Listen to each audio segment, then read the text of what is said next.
of the Sacramento Cable Commission to order. Please have a roll call. Cox. Gora. Here. Natoli. Here. Dickinson. Here. Yee. Here. Waters. Here. Collin. Pennell. Here. Shelby.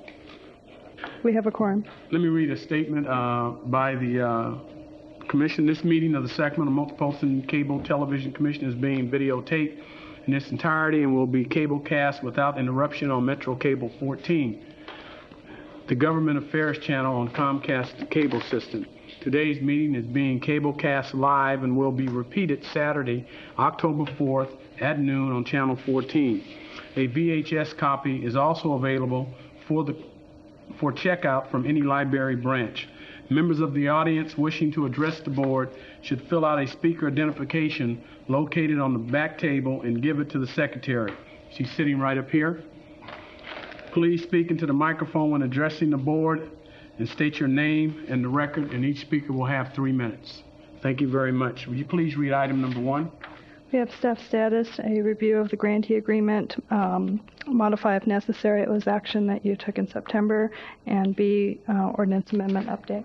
Hey, Rich, are we having the grantees come up and present? No, sir. No. This is the status from staff? This is staff status, right. All right, thank you. Last month's meeting, you approved in detail and in concept language to amend the grantee agreements. You amended it, you took the action. There was a long discussion. Diane, Harriet, Ron Cooper, and myself have put the words together. We'll put them on the screen for you. Read the words. We think that's what you did. If that's not what you did, tell us. You've already taken the action. We just said would we report back to you that we got it all worded right because it was a 20-minute discussion. So the words are coming up on your screen now. Well, my attitude is we have our attorney here, Mr. Dickinson. I guess he will keep us straight. This is what we heard. If you have no reason to change it, we're fine. It's And what it, I know you're all very good at doing exactly what we paid. Yeah, exactly. at doing two things at one time. So while you're scanning that to refresh your memory with last month's note, I'll mention that item B on this side and on this is the processing of the ordinance amendments to bring the representation of Citrus Heights formally onto your commission. The attorneys now have gone through 2 reviews of the draft and have signed off, and we will start the actual processing through your respective councils. At the Board of Supervisors, I'll be taking it through. At the other jurisdictions, your in-house attorneys will be taking it through. As soon as all the jurisdictions approve the ordinance amendments, then you will no longer have Citrus Heights on your board ex officio, and you'll have a plan in place for future incorporations. That will increase the board to what, Rich? How many members? It will go to 10. 10 authorized. Can't the city also have a 4th member? Not under the current structure of the board. They cannot? No. Right now, the city of Sacramento has 3 representatives under the ordinance. Okay. Thought I'd ask. I'm trying to get a little more help from my friends. Sure. Yes, Ms. Waters. What does that 10 do then, as far as It'd be the 9, uneven vote? That would be 9. We have 9 authorized now. Supervisor Muriel Johnson does not sit from the Board of Supervisors. So we end up with 9 voting people? That's correct. Okay. I was just concerned about the tie. Okay. Okay, if you have no objections to that language, then you've already taken the action. The rest of today was devoted to a workshop. Mr. Chairman, you asked that we do some visioning, some framing, as well as I want to report back to you on some of the measured results and thoughts from the conference that you funded last week for 14 city and county. Let's back up real quick. So on this item here, we need to vote on this, right? No. If you have no comment. First reading? If you have no comment, you've already taken the action. Okay, thank you. Just clarify this. Any questions from board members? Yes. Ms. Yee.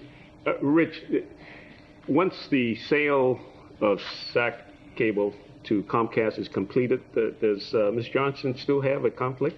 Okay, the sale was completed, and I believe the advice of counsel was that her conflict continued for at least 12 more months. 1 year. Okay. But her issue is that she is tied in, I believe, through her husband into River City, the 5% partnership in your franchisee, and that transaction is not complete. Oh, okay. All right. Got it. Okay. Anybody else? Right. Thank you, Rich. Okay, we're going to, hope you're with me. This is workshop mode today. Before you start, let me just state, without any objection from the board, at about 3:20, I do have to leave. I have to be in Reno, and Mr. Yee will take over as chair to finish this up. There's no problem with the board. Is that all right? No objections. Okay, thank you. We'll move this along, but this is workshop day. This is an opportunity for staff to take you from a very broad, big picture telecommunications revolution perspective down through to some of the roles of local government, and then beginning some action steps. As I said to Mr. Pinnell early on in March, that I think we probably have 4 workshops. This is the second now. Remember, we did one in March about the history of the commission. Where we end eventually is a discussion of where you want to take this commission, or if you want to take it in a different direction. 3 things for today: the 6 C's of the telecommunications revolution, roles of local government, and some ideas for going forward. So as we go through today, if you click off some of these, you'll be flying along with me. The 6 C's of the telecommunications revolution. This part of the presentation is designed to shake you, to make you recognize or see that this revolution that we're in isn't going away. Excuse me, Rich. It's going to be here for a while. Yeah, if you don't speak in a microphone, maybe the audience may not be able to hear it. I was trying to wear the... Oh, you hear me? Okay. You guys all right? No problem. My staff will tell me if the wireless mic isn't working, but He's going to work. I do better in these kind of presentations if I can walk a little bit. 6 C's. The first C that drives the telecommunications revolution is computing power. The rule of thumb on this, if you can track it, is that for the last 20-so years, every 18 months, computing power doubles and cost halves. That's called Moore's Law. Gordon Moore is one of the founders of Intel. If you're a PC-based computer geek, you can look through in this chart and see the different models of chips that have been out over time. And you can see that in millions of transistors per chip, computing power doubles.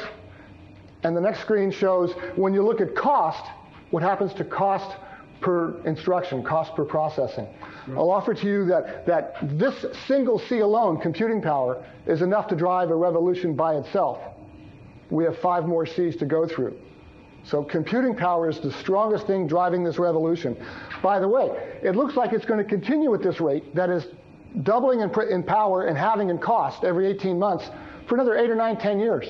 Then the theoretical guys say that we run into problems with heat and how fast electrons and stuff can travel on a circuit. But this revolution is just beginning.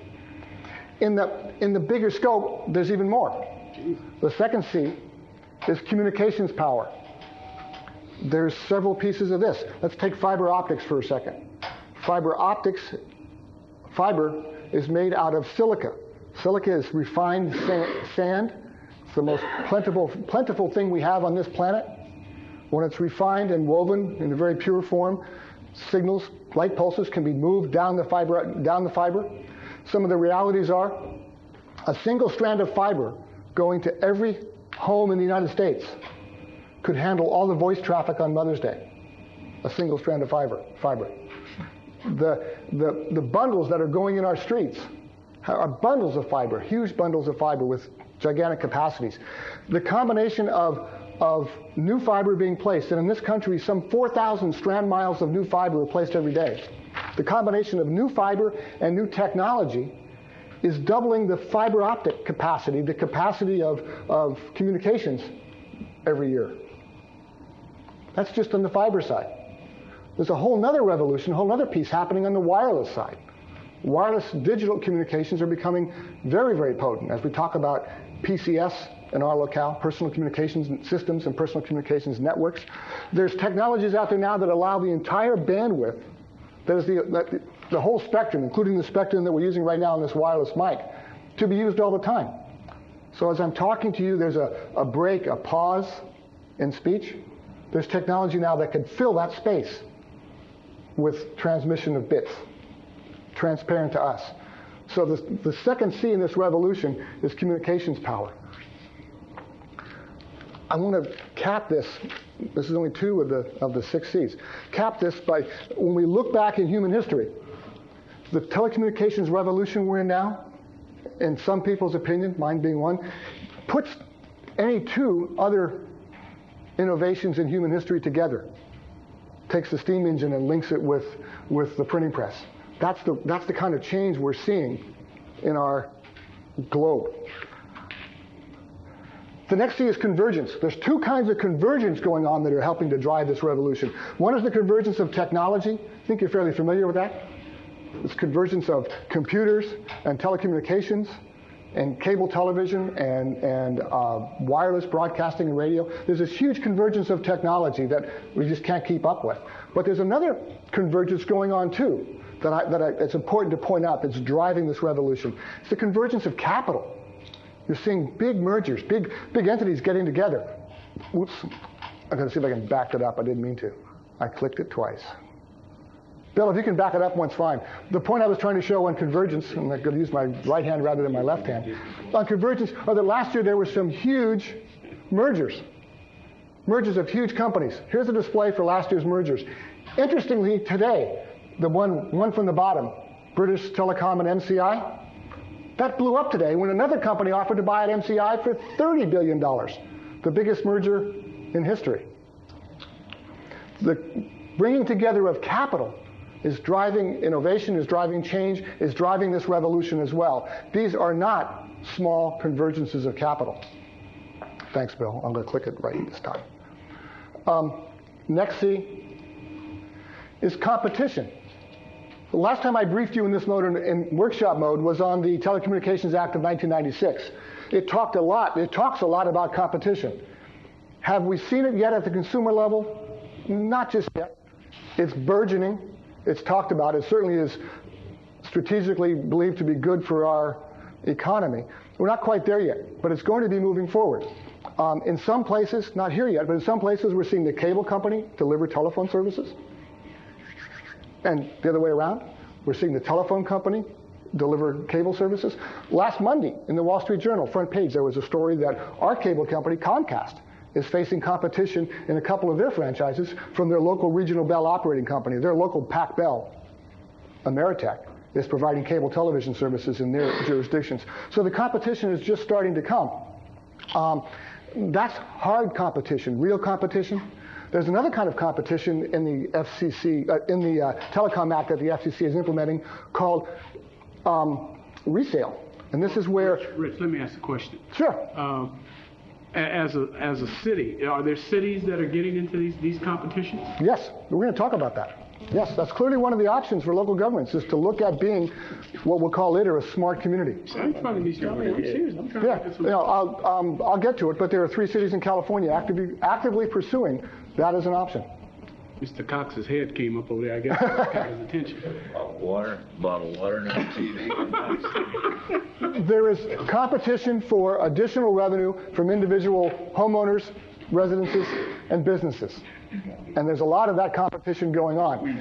As prices adjust to that, we'll see. In Sacramento now, you have more than one choice for who provides your home dial tone.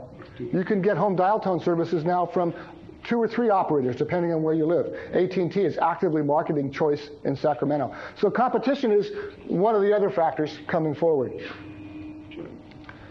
This one ties to the first one about convergence, but I want to hit you with the size, the amount, the magnitude of the capitalization. That is, what are the financial markets doing to move this revolution, and how are they viewing it? It used to be, Secretary of State Wilson said in '52, as GM goes, so goes the nation. I haven't updated for the last quarter yet, but these are the market caps for some fairly major companies from the Dow Jones. You'll see that the July 15th, I guess that was the quarter ending June 30th, cap for these 8 or 9 companies is $241 billion, GM being at 46. Look how the markets view this. Microsoft and Intel exceed those other 8 or 9, exceed them by quite a bit. So there's a driving force from the financial markets in this revolution as well. Here soon I'll update these numbers to the September 15th, and we'll see how it keeps on rolling out. That's why Bill Gates is so rich. That's 5 of the C's, 1 more C. The last one is confusion. There is a lot of confusion in this revolution. Confusion at a very individual level. How many of you have gone through and run the numbers to see what is the best long-distance carrier to have at your house? Or who do you want to have provide your cell phone or your pager?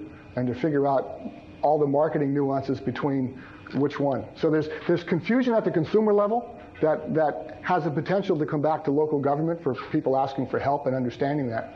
There's also a bigger level of confusion that concerns me and concerns us, and that's the confusion of major corporations making decisions about technology. There's some big choices to be made on which technology to apply, and based on our experience in this room and this board about how to get sued, about being sued and those type of issues, I'm concerned that the confusion that goes to the industry is one that could have ramifications on us. Let me tie this in a little bit. The Telecommunications Act says that local governments cannot be a barrier to entry. That's a real clear phrase used repeatedly in the Telecom Act. Early on it was felt that if the local government wanted to require, 18 orange cones down when you dig a street, and the company only wanted to have 15, we'd be claimed to be a barrier to entry. There have been some lawsuits, some just in the last few days, clarifying that, and for the most part, staying in the middle, but tending towards reaffirming local government's right to manage the right-of-way. I'm concerned that the confusion makes local governments vulnerable because, as we've learned, that there's the potential of being the deep pocket. Put all these together, again, these are the 6 C's driving this change. The point I want you to leave here with today is maybe to remember a couple of them, Mr. Cox, if I can get with you, and that this isn't going to go away. This change is of a magnitude, of an impact that, again, puts any 2 innovations in human history together, and it's not going to stop. It's here for a while.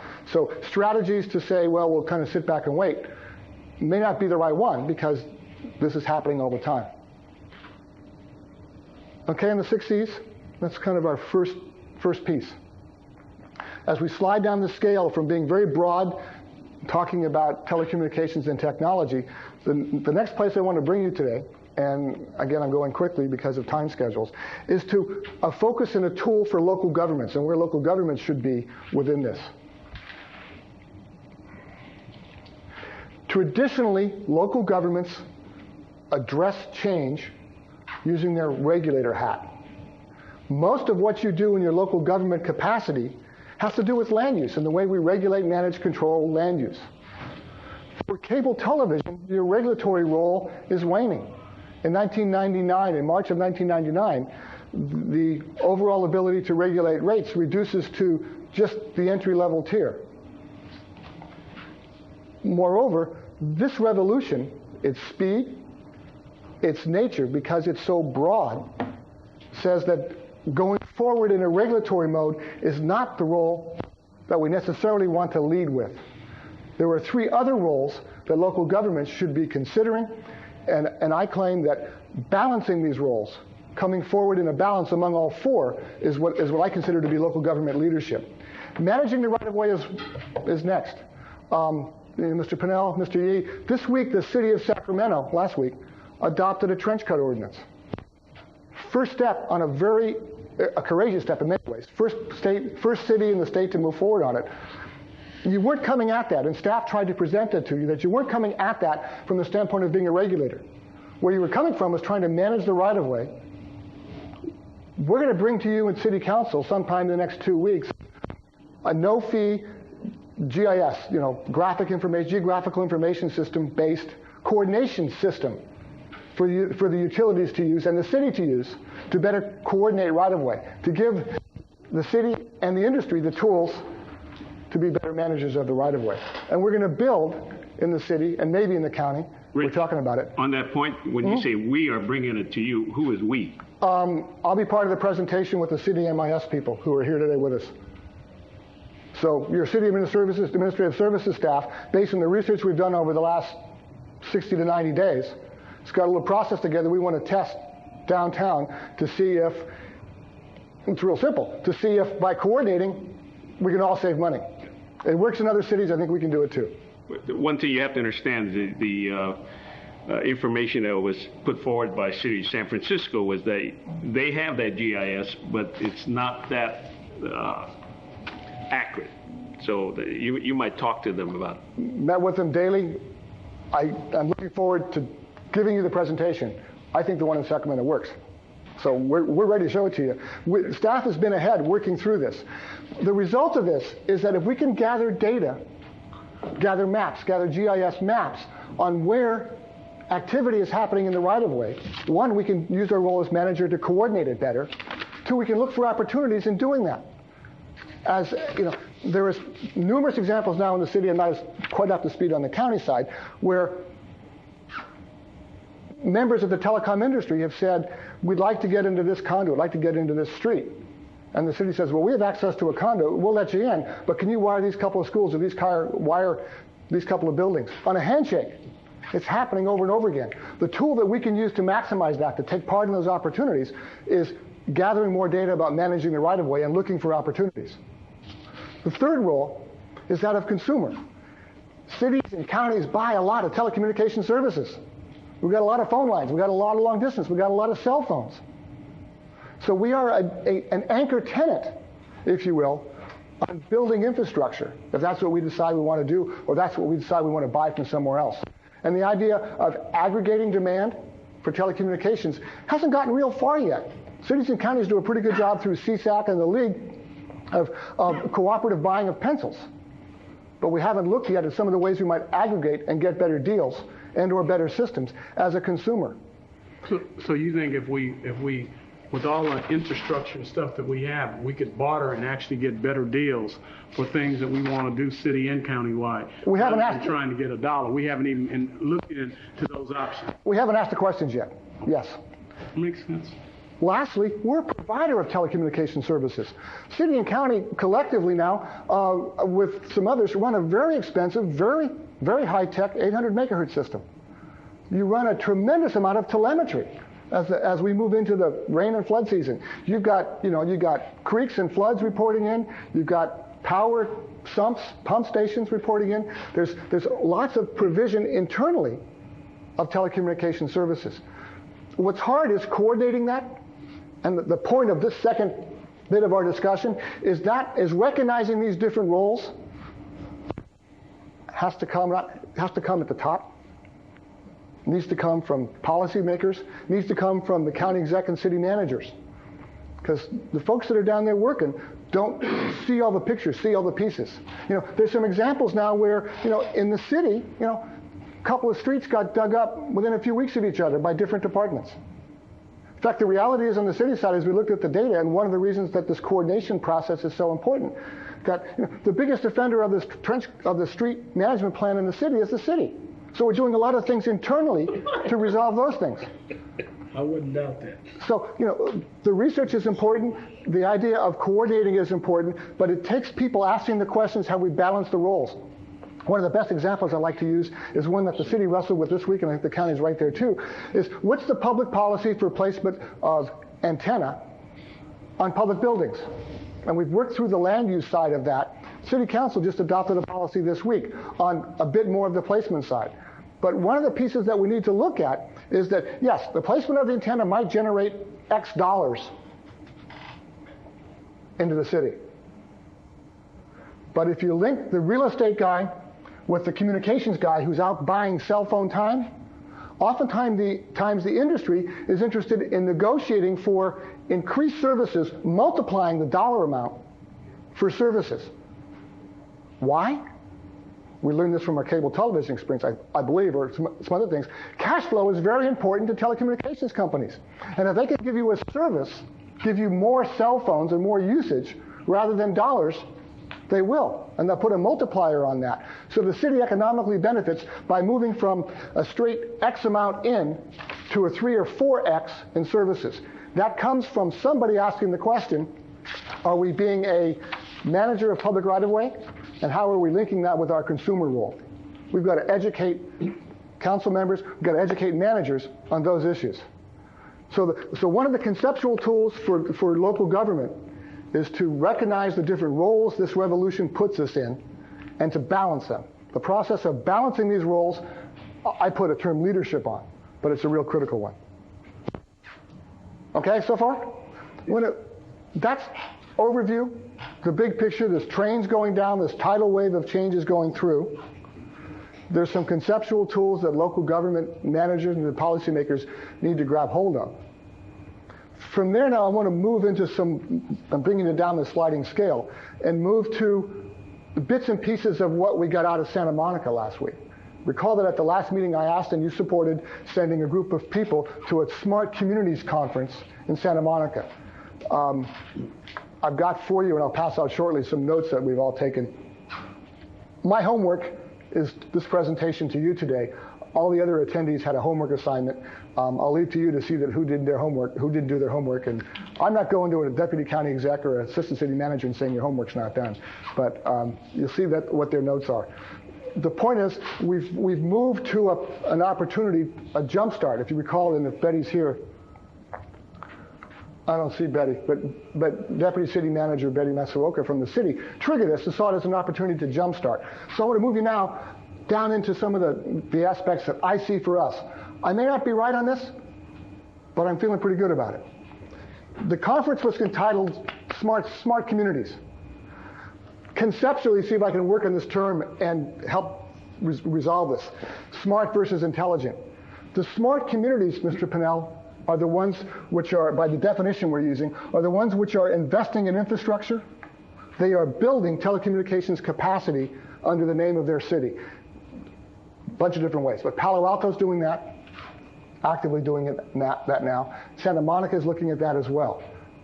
That's high cap, high investment, infrastructure kind of costs. Okay?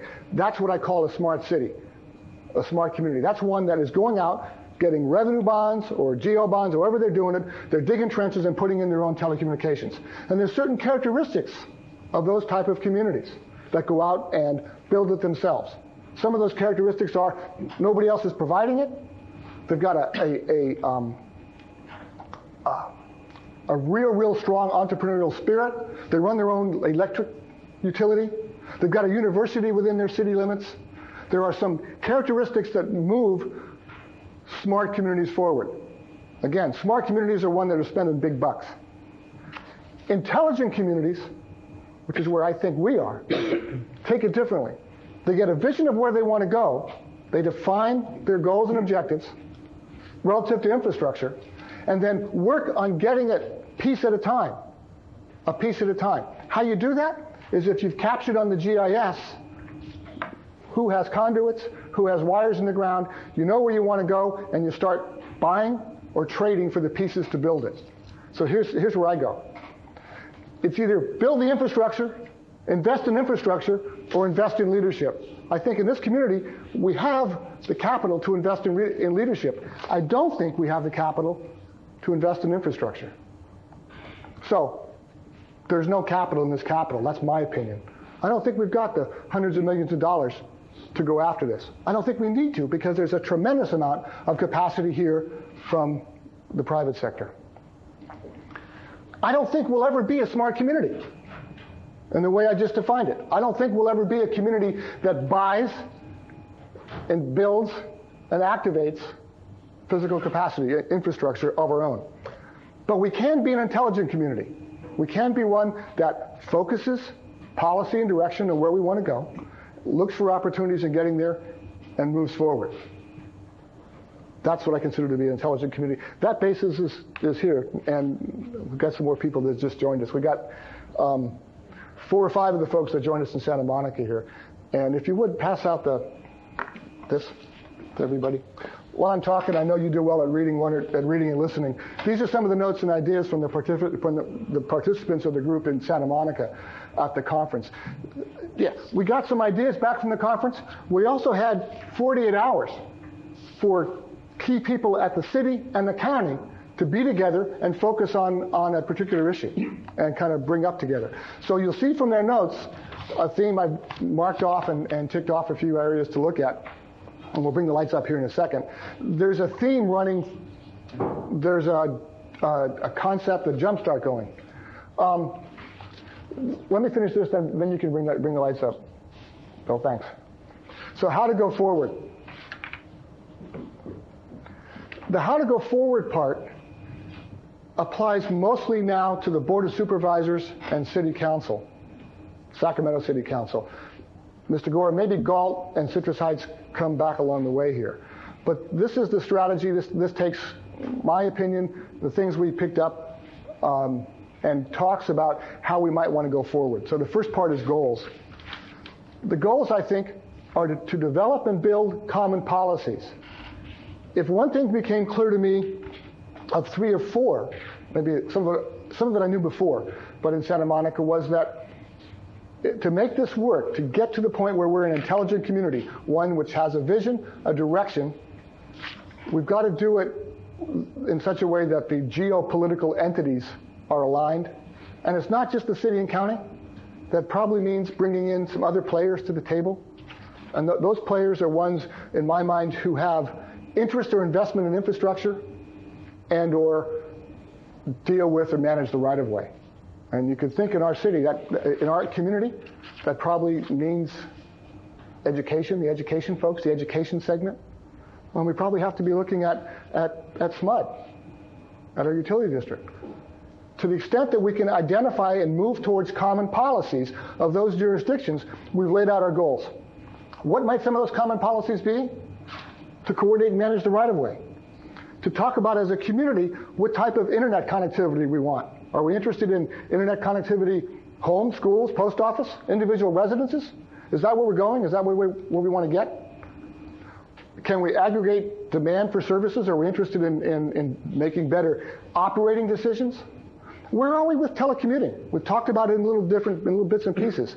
You know, SDA's had a piece, and environmental, the air quality guys have had a piece, but we haven't talked about it on a broad basis yet, one that would involve the whole community. And to do that, we've got to start in a leadership mode, local government being the leaders, bringing in the other sectors as well, right along behind. So first thing is goals. Second thing is structure. I think structure is a local government leadership team.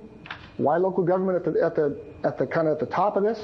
Multiple local governments, if you will. It comes back to the right-of-way. One of our roles, and the one that gives us the opportunity to be leaders, is right-of-way. And then I see a very broad project team involving education, the business community. By the way, my research points out that the small business community is looking to local government for help in understanding all this. The big pieces in the business sector, the Packard Bells and the NECs and the HPs and the Oracles, those guys are fine. They've got their own satellite dishes. They're great. They have their own systems. They can pay for it. But the small businessmen, when asked, what can the city do to help you meet your business objectives in this telecom revolution? They want help. They want to understand it. They want training. They want some guidance. They want some focus.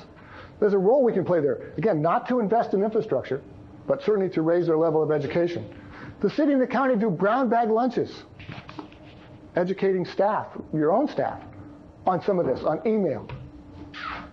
We could open it up. It wouldn't cost anything to make it available to others on the outside. Finally, let's talk about process. And this is where I think I make a fine distinction here, just for what I think fits. Some communities go for big master plans, big investment in we would spend $150,000, $200,000 on a strategic plan that might encompass everything. I don't think that fits for us here. I think we do this in pretty much a traditional way, which is we go out, we talk to each other, we ask questions, we share ideas, we collectively formulate policy, we, meaning city, the county, Folsom, Galt, Citrus, and anybody else we can get to the table. Like you've done here. Formulate some policies, get some direction, and take them through our traditional public hearing, proposal, discussion, staff recommendation, decision process. We don't need, I don't think we can afford, the big picture, huge plan. Bring in SRI or one of those big firms and give them $250,000 and say, figure it out for us. Because then we got a gigantic animal on our desk that I don't know that we can deal with. But pieces at a time, focusing on the issues some of the things I've talked about, yes, we can do that. Which is one of the other themes I come back from Santa Monica with, is we can do it. This is not that hard. We can do it. It's no different than some of the other problems we've tackled. We just haven't raised the education level up so that we're ready to tackle it. This is an aside. There is a raging debate on where to start. Build the infrastructure, the field of dreams mode. Build it and they'll come. Some cities are doing that. Some communities are putting in infrastructure. Others are saying, as I mentioned, let's get the big master plan. We'll get the big book. We'll do a feasibility analysis and we'll get a big book. And others are based on applications, on, gee, we've got these websites. We need more bandwidth. We've got this need or that need. By the way, in this community, we have quite a bit of that. We, in part because of you, in part because of this entity, we are very strong on the applications, call that content, if you will. We have a lot of content. We've got, distance learning through the Ed Consortium. Access Sacramento has their pieces. So we're doing pretty good on the application content side. We're not doing really well on the infrastructure side, or at least we don't know. And on the master plan, we haven't done it yet. My point here is, I don't want to get in the debate of where to start. It's very easy to do that. Everybody has an opinion on where you're supposed to start. I don't care. Let's just get on it and go. Let's pick one, go forward. The master plan, let's do some pieces of the master plan. Let's talk about a few policies, a few directions. Go out, let's get a project or two on the table, bring it back to you. If it works, go forward. If there's a direction to do better GIS coordination, which, by the way, I think one of the benefits you'll get as a city and county by sending some folks to Santa Monica is I hope you'll see a better understanding of GIS coordination between the city and county, because you had the GIS people there talking to each other for a couple of days. But let's take that, try it, see what we get the infrastructure, see what's available, and keep going around the circle. I don't agree that we should stop and do any one of those, because I don't think that fits here. And with more time, I would go into my feeling about what I think the characteristics are of the city and county of Sacramento and why the big gun, the big picture, doesn't work. I think, in summary, I think we live in a political goldfish bowl. And the big master plan, a regional sand-type project of infrastructure, I don't think fits here.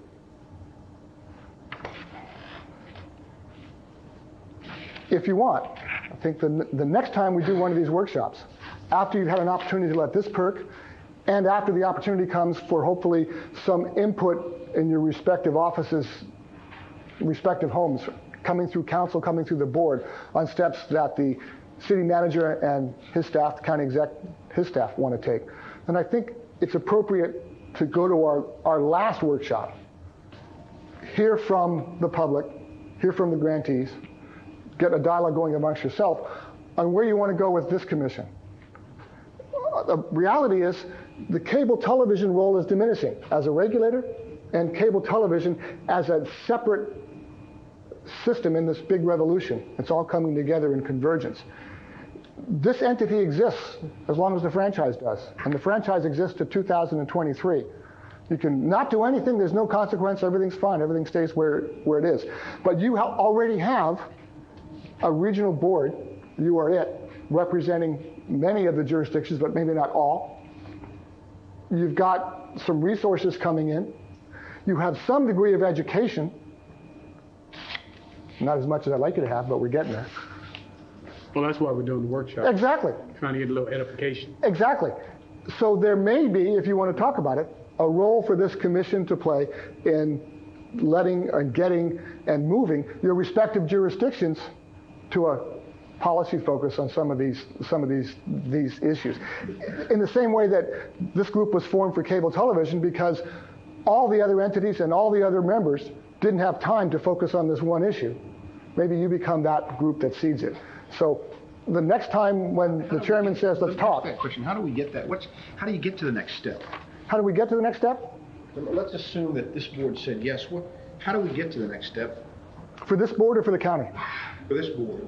How do we get to the next step of an expanded role of this board? Let me follow up with Dave too. Is that when you say for this county, I think you're talking about city and county because we're all here. I'm talking, and I think Dave's right. That's up for us to try and persuade our groups to get involved. That's the way we want to go.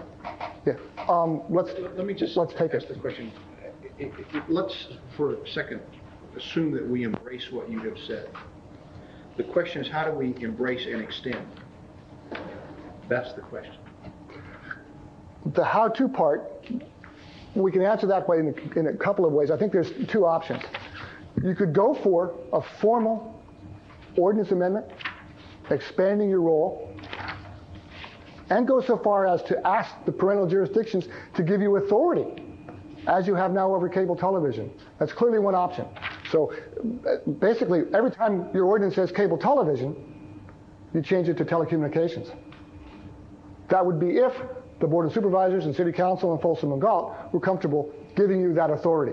And along with that, I would think would come authority over policies on right-of-way access, on GIS coordination, on developing plans and making recommendations on telecommuting, on deployment of telemedicine, from an authority base. This is the policy of the big county, not the county government, but the county as a whole. And I would offer that you might want to do that by adding a few more people to your table and or getting the input from a few more entities. That's clearly one choice. The other choice, not quite as big a step, but one that we could explore, is to put you in a research and policy development mode where we take you through, educate you, hammer out the policies, have the public hearings, and then the commission recommends back to the Board of Supervisors, back to the City Council, and says, this group has developed the expertise, we've considered this at length, and we recommend to the respective entities this posture, this movement, this direction, and let them adopt that as their direction. There's some variations in between there, I think, as well, Mr. Cox. Mr. Chairman. Mr. Dixon. It seems to me there's a third way to go at this that is not dependent on this commission, but rather recognizes that what you're talking about, Rich, reaches into a lot of the functional areas that exist already in city and county government. And one could essentially create a telecommunications staff leadership committee that's not dependent on this board, which would then have as its participants representatives of the various functional areas that already exist. Absolutely. To bring the different disciplines to one table, then make policy recommendations to the city councils, and however many, and, sure. and the board. And frankly, the potential attraction of that kind of approach is that you could locate it under the direction of the chief executives of the cities and the county. Whereas with the independent commission of whatever genesis, JPA or some other genesis, you're always operating separate and apart to a certain extent from those functional people who have a great amount to say ultimately in what happens in terms of what you're talking about. I mean, if you're talking about right-of-way policy or cuts or GIS or telecommuting or any of these things. It's interesting that you mention that because, and Betty, if you want to comment, but the senior staff people from the county are out there off-site, so that's why they're not here. But O'Farrell would have been here and a few others. We came back and we are working on the latter approach, the policy direction from the city and county to form that task force and move through that structure. That, for all the reasons you just mentioned and a few more we could get into, I think that's an excellent alternative. But I don't work for them, I work here, so I raise the issue for you as an alternative. There could still be some other aspects that this group could help in. Yeah, but you all work for us. True. It all comes back around again. But getting away from the jurisdictional divisions is, I think, important in this context. I don't know that that I was ready today to go through all the options and all the pieces within those options. But the discussion that you just started is exactly the one I think this commission needs. Well, Talk it through and decide where you want to go. Don't go anywhere. It's fine. Yeah, Rich, ultimately, I think that's discussion that this board has got to have. But I think before we really got into that discussion, that's one of the reasons I wanted the workshops. And I still think there's a little more work that needs to be done. That's to educate us so we understand where we're going. Obviously, we may not be a smart community, but we're trying to become an intelligent community. And the bottom line of that is that I would love to see our community move forward. But in that same vein, just as some of us are moving to catch up with Jimmy E and Robbie Waters, some of us, I still got a little ways to go to catch them guys. Some of us still won't catch up with telecommunication systems because a lot of us still are afraid to even play with the computers. Mm-hmm. I'm be straight. So there's a lot of people in our community that still need to be educated to understand what we need to do. Some can and some won't. Some do and some don't. But the point of it is that that's something I think we need to do. In the process, I see the bigger picture, even though I may not be where I need to be, but I'm a lot better than where I was. Some of those things we've talked about, I just may just take that and go. The idea of educating, we're identifying that in our research and our ascertainments as a high need. Liz is here from the Ed Consortium. They have a distance learning program that is tops in the nation. You've got some tools there that we may be able to make some links with and do some of that. Thank you. Rich, what you've given us, the information you've given us is very exciting. I mean, there's a whole horizon out there as far as what the potentials are. But there's one thing that has always been a concern of mine. Of course, that's only my personal opinion. And it's loud and clear even at the city council. It's that little muddy area between providing service versus competing with the private sector. Can you give me a little information as to what you're presenting us today to the extent that we're not competing? Or is it in fact competing? No, I don't. My own feeling, my own assessment of this community is that the investment in the infrastructure to provide directly, being a provider of service to the general population, is not what fits this community. So I'm not advocating that at all.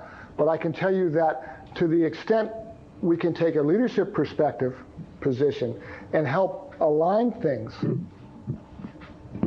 and coordinate, that's a function we can do. No, I don't see, the only instance I would see the local government sector being a provider of service is if that is the last resort. If there's some street in your district that isn't getting service, then maybe it's a public policy decision that we would step in.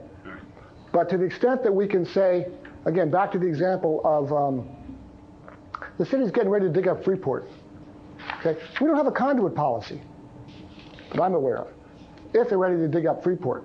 And we have on the GIS, and we can print labels and send out to all of the construction entities to say, in February, we're going to dig up Freeport. One, we're going to put conduit in for the city so we don't have to do it again.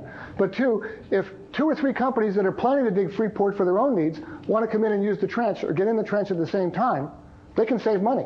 If they choose not to, I'll use they, they means all the telecom providers. If they choose not to, that's their choice not to save money. But we've taken the step to put the system in place that says, here's your opportunity.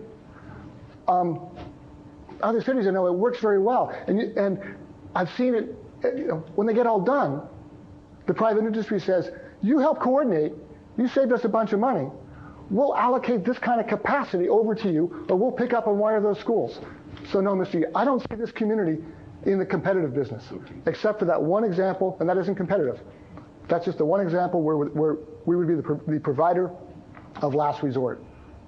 And I don't, otherwise, no. I will agree with that last comment about we will be the provider as a last resort. At least we'll look at it. But what you're saying is that we'll be the coordinator and facilitator, and that's a whole different scenario. Yeah, that's the role I think that this community can play. Fine. I'm watching the clock, Mr. Pennell, for you. Any Well, Dave, it seems, if I may, Mr. Chairman, it seems to me that's a debate worth having rather than just presuming the answer. I assume that there are those within this community who would look at this, particularly on the fiber optic cable side, and say that is going to amount to a public utility for the 21st century, at least as far as we can see, and that the public interest in the broadest sense would best be served by almost the field of dreams approach. See, Rich, what you're suggesting here is that there isn't the capital capacity and not the will, but I hear you saying there's not the capital capacity when you compare this to regional SAN, for example, to undertake that public utility kind of build it and they will come approach. And you may be right about that, and I'm not advocating anything different at this point, but I don't think that's we should presume that answer. We should have that debate, it seems to me, and come to a conclusion as a community, because there are a lot of arguments to be made for the public utility kind of approach here. So I don't think we should assume the outcome of that. I'm not assuming that. That's a conclusion on my part based on the research I've done. Other people may have different opinions quite clearly. If we want to get into that discussion, that's back in that circle. That's the master plan piece. Let's talk about it. Hopefully my stronger point is let's get on the circle. And if we decide to get on and talk about it at that point, that's fine. My conclusion is one just based on the characteristics I've seen of the cities that have gone forward. The city of San Diego had an RFP last year that was that thick. They went through the whole process and decided not to because their analysis said that the private sector deployment of capacity was adequate and they couldn't compete with it.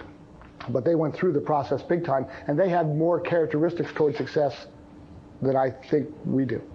For that approach. Let's back up. I think part of it is, and I'll ask the board, I think that this probably deserves more discussion. I want to see what the board feels. I concur. I think it does as well, Mr. Mr. Natoli? I think more discussion. I think it's, as Rich said, to let some of this that's been put forth today kind of sink in. Let the thought process continue here. And I think there's been some good suggestions and comments made by Mr. Esposito, but also by other members here today. And I, for one, would want just to get a chance to read through some of the information that was handed out. We had some of this previously, but also to let it sink in a little bit and have some additional discussion around this. I think there's been some good suggestions put forth. Mr. Waters? No, I agree with what Don said. We've got to go on because it's really an eye-opener. Mr. Yee? I'm total agreement. Mr. Gore? I'm in agreement, but I think maybe some people are missing from this discussion as well, that be other people who are involved in the communications industry. Well, when I use the word, I'm asking the board for direction because I asked them to educate us, and I think we probably need to walk down this road, and then we get to the end, then make a decision as to where we think we need to go. I would really love to see this kind of discussion workshop at a county board meeting as well as a city council meeting, and to have the public and these other entities there. But as we move down the road, I think right now is where both of us are, and a lot of the cities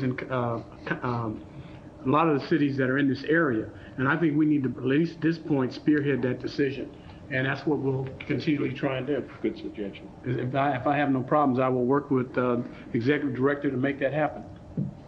Yeah. Because we're not making any commitment to anything, but I do believe that being a great county and being a great city, many of us have to be visionary in that fact. And some of this stuff may happen after some of us are gone, but we would at least left something here. No, I really believe that. I mean, I don't plan to be around all my life, but I would like to know that. Hopefully for all your life. Hopefully for all your life, you'll be considered on the commission. No, I know. I'm giving you that. Some of us do. Yeah, I know. Okay, Rick. Hey, guys, just go ahead. We will move forward. Two thoughts in closing. One is on the inside page of the Smart Cities handout. It's a list of the participants, people who went down. To the extent that you cross them in your day-to-day activities, touch base and see with them and see what they get out of it. Some of them are here. Just for a minute, does anybody want to add anything? Well, I know Betty, you have Franklin Burris from Rob Kurt's office that was there. Franklin and Tanya Walton Simon from my office. And Ruth, when we get into this, I hope you're involved in these discussions, or somebody from your operation. I saw Betty walk in. Yeah, Betty said, she's the brains of this deal. Betty, did this help us at all? Can you give us a few words of your mighty wisdom? Yes. Miss Assistant City Manager? Assistant? Wish I had some mighty wisdom, but I came in late in Rich's proposal, but I'm sure that he expressed to you that from the city's perspective, we've been talking about this for a couple of months now and have been working very closely with Rich. And as we've talked amongst ourselves at staff level and a couple of the council members, what we're trying to do is make sure that we position ourselves so that telecommunications and technology helps us in some very important areas. In economic development, we want to make sure that small businesses get the same benefit as big businesses in telecommunications. We want to make sure that our communities are hooked up and nobody gets left behind. We don't want any effective redlining of technology because that will only hurt our communities. And we want to make sure that we reach out to the other segments, especially education, and I think Rich has already pointed that out. So for the City Council members, just to let you know, we will be bringing a similar type workshop to the City Council towards the end of the month, and we're also working with staff in the County Exec's office to do the same thing with the county, because we really see a lot of opportunity to work together. But we want to do this in a way where we get the city and county working together. We then can grow it so that whether it be SMUD, the education community, as well as community, we've got a large community of interest in terms of neighborhood activists as well. And of course, you know, we've got the commercial sector. We've got all the telecom folks who will be very interested in this. But we think it needs to be driven from a public policy standpoint first. And when you say city, you mean cities, because there are... Yes, yes. And you have contacted all of the cities in the Yes. county? Okay. We talked to them with respect to, particularly with this conference, because we really felt that the generous contribution from the Cable Commission to send a group of us down was important. And that was our effort to try and bring together the different cities. And I'm pleased that Citrus Heights was able to participate with us on that. Yes. Good. Betty, I look forward to this meeting, but I want to be sure that notice is given to all of those organizations and the companies out there that work in this area, so that we can have input from them also, you know, from their perspective. Because we don't want to, you know, have a myopic vision here and just look at what we think is right. We need input from them also.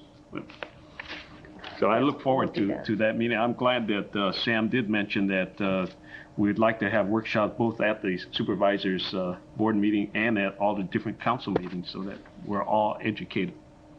That's right. Are there any other comments from this board? Rich, are there any more that you want to present on this particular item? Franklin? Again, the point to make was that what Betty just said came out of your investment in sending cities and county folk to Santa Monica last week. We talked about having an hour. We've taken a little bit less than an hour. Any questions? Otherwise, that was the workshop we had planned for presentation for today. Are there anyone in the public that wishes to speak on this particular item? There none, then Yeah, you got one out there. Oh, there is one? Thanks. Thank you. Ron Cooper, Executive Director of Access Sacramento. And I do appreciate Rich's overview. I think it was quite enlightening for all parties. I wanted to add a couple C's, just very briefly, or maybe to give emphasis to them. One is constituents, the individuals that ultimately all of us answer to, either at the polls or in our everyday business activities. The public and public access, if you will. The individual citizenry that we're all here to serve. And it's, I think, tempting, after 12 years of being involved in cable here in the community, it's tempting to see, as Rich clearly outlined, this overwhelming potential and rapid growth in technology. But as we like to say, what we're in the business of is the convergence of technology and humanity. And that really puts it into perspective when you think of the gadgetry and the regulatory role that you must play and the coordination of all of the various city and county entities. There has to be the voice of your constituents. Another C is communities. There is the community of Citrus Heights and Folsom and Galt and Sacramento and the county. There's also many, many other communities that speak different languages, that have different religions, political points of view, and the nonprofit organizations that in many ways struggle mightily to serve those communities. And then the third C that I'd like to add, which is, I think was referred to by Rich, in the sense of the wealth that the vision of this Cable Commission has provided, and that is content. Another way to look at it. All of these systems that we've been discussing are ways of delivering messages of one kind or another, from one human being to another, from one group to another. Content, what goes down those pipelines, whether they're made of sand or copper or whatever. And it is in the content area that I think Sacramento County over the last 12 years has excelled any other city, any other county in the United States.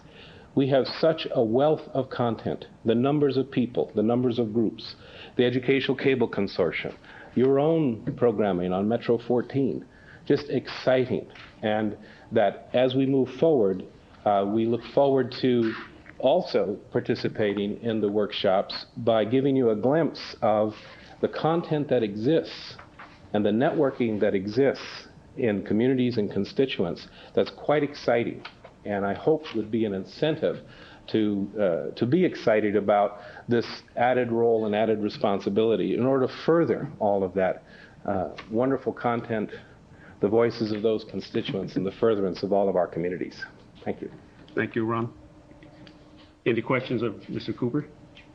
Mr. Chairman, not Yes, so much Roger. a question, but a comment. I think that what Ron captures, from my standpoint, goes directly to this issue of leaving something to the marketplace, so to speak, or looking at this as a public utility, because to a certain extent we have thought that technology would actually lead us to a diversity of content. And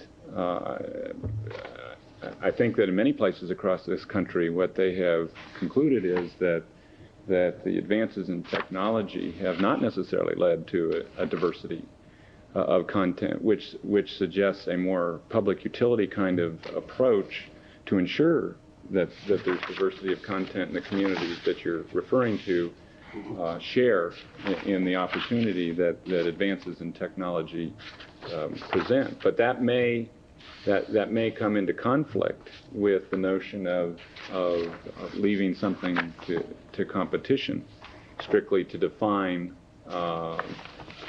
the market, to define what occurs, and those are some of the issues that it seems to me we're gonna have to struggle with, because when airline deregulation occurred, people who had jet service found they didn't have jet service anymore.